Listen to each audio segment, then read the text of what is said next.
YouTube, what is going on? It is Big Bird, and I am coming at you with another Rome Total War commentary. This, I believe, was a 20,000 denarii battle fought on the... I am not 100% sure what map this is, as usual, guys.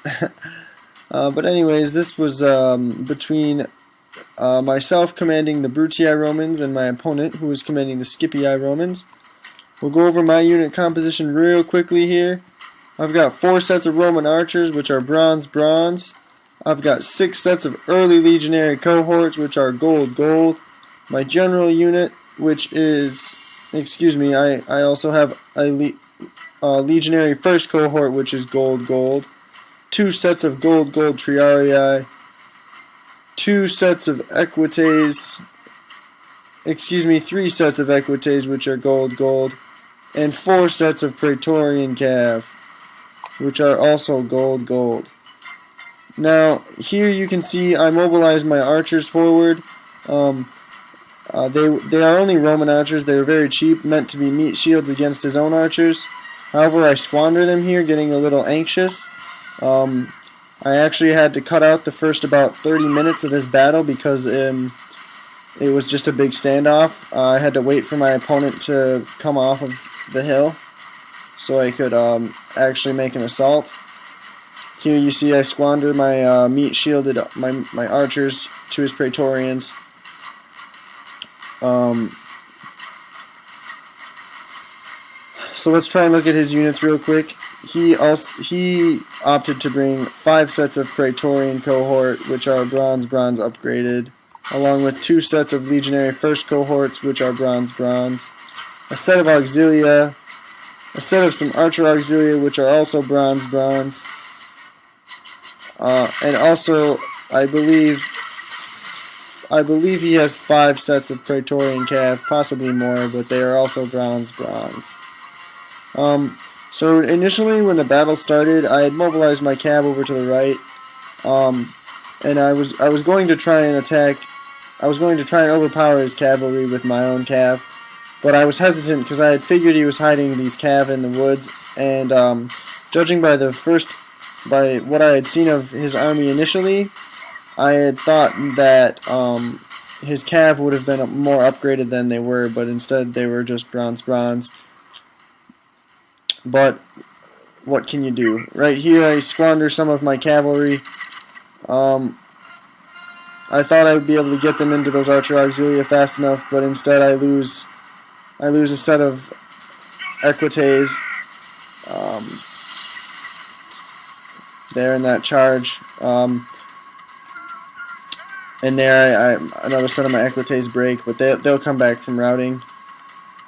So right now it's not looking too good for me. We've exchanged blows twice, and twice I've come out on the losing end. So right now I'm starting to panic. I'm starting to try and figure out how I can win this fight. There I charge in my equites to those Praetorians just to give my archers some time to back off. I'm not really sure why, but I do manage to catch him with some of my auxilia there on his cav, and I take a good number of his cav out there. But right here, you can see over here, I decide to take advantage of his immobile cav. I decide I can probably win. My cav are much more upgraded than his. I get lucky, and because if you guys had noticed, I was blobbing my cavalry. But I use my numbers to my advantage and get around him and up the hill and down the flank on these cav. However, you can see my cav aren't gutting through fast enough, and now they're getting flanked. At this point in time, though, I realize that he's isolated his army, and if I don't act quickly, my cav will be destroyed. So what I'm going to do here is I'm going to send my entire infantry body up this line and seize the hill from my opponent, and effectively cut off his cavalry from his infantry. But you can see here I have to move fast. My cav is in a losing fight.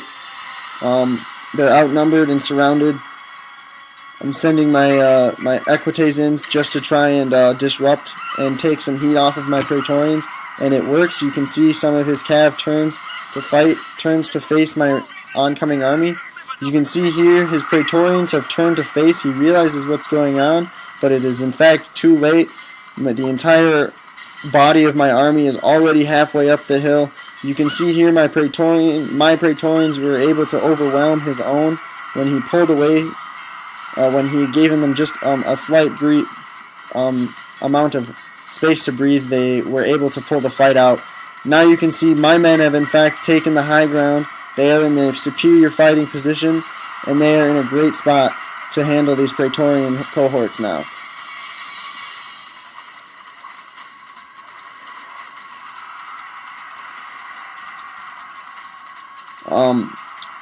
As far as the cavalry fight goes, it came down to it that it both pretty much beat each other out. We both crippled both of our calves, but at this point in time, his Praetorians are fighting uphill, and it's not looking too good. However, he does manage to rout my first cohort, which is a huge morale blow to my own men, and gets a good flank on these legionary cohorts.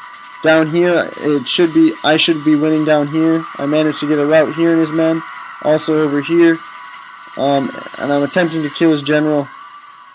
Over on the right flank, it's still up in the air as to who will win this. I feel like if he would have managed his men better, the outcome would have been a little different. I do get a charge in there, but as I keep saying, it's still pretty much up in the air. But right there, I managed to rout his general, and then my general routs, and he finally mobilizes these legionary cohorts. Over here, you can see his Praetorians actually have the hill from my men already, but my men are just in better condition than they are fatigue-wise.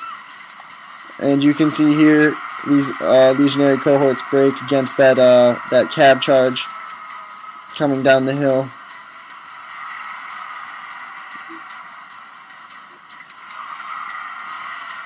And at this point in time, the battle is pretty much wrapped up. So, I think what worked well for me in this battle, my timing, my sacrificial lambs that I had offered up when I did. I knew my archers weren't going to be much of use to me, but I knew that if I played them properly, I might be able to bolster my opponent's confidence at a time that was not opportune for his own. So, what I had done was that as soon as he had pulled off of the high ground and given me a little bit of space to maneuver, I sent forward my sacrificial lambs, my archers. I sacrificed a set of light lancers, and that was to give him that morale, that confidence boost that he was looking for, to reveal his cavalry to me and to come down off of his hill. Once he came down off of his hill and opened up that gap for me, I sprang my trap. I killed his cavalry, and then I isolated and seized the hill. So what won this battle for me really, I would have to say, is the superior maneuvering and the fact that my units were mainly superior than his as well. And you can see the battle stats. Thank you for watching my video, guys. Please rate and subscribe. If you like my videos, I'd love to hear about it. I hope you guys learned something tactical. This is Big Bird, signing off.